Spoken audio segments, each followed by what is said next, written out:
প্রিয় দর্শক, আসসালামু আলাইকুম। আমি ডক্টর মুক্তা আক্তার সুমি আপনাদের সাথে আছি। বেলস পালসি এই কথাটা মানে এই কন্ডিশনের নাম অনেকেই শুনেছেন, আবার অনেকেই দেখেছেন যে কারো এক সাইডে মুখটা বাঁকা হয়ে আছে।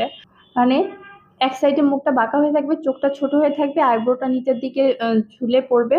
সো এই ক্ষেত্রে বিশেষ করে ফিজিওথেরাপি ট্রিটমেন্ট তো অত্যাবশ্যক, এর কোনো বিকল্প নেই। ফিজিওথেরাপির পাশাপাশি আপনি যদি কোনো বাসায় ব্যায়াম করতে চান, সেক্ষেত্রে আমি আপনাকে একটি ব্যায়াম বলে দিতে পারি। যেমন হচ্ছে, আপনি সুগার ফ্রি সুইংগাম আপনার মুখে রাখবেন সবসময়। যে সাইডটা আপনার অ্যাবনর্মালিটি আছে বা সেন্সেশন নাই, সেই জায়গাটাতে আপনি সুইংগামটা নিবেন এবং চাবাতে থাকবেন।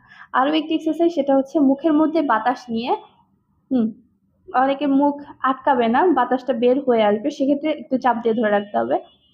হুম বাতাসটা নিয়ে এক সাইড টু আরেক সাইডে আপনি এটা মুভমেন্ট করতে থাকবেন। সেক্ষেত্রে আপনার মুখের মাংসপেশির অ্যাক্টিভিটিস বাড়বে এবং নার্ভের কার্যক্ষমতা বাড়বে। সো আজকের এই ভিডিও এই পর্যন্তই। সবাই ভালো থাকবেন, সুস্থ থাকবেন। আল্লাহ হাফেজ।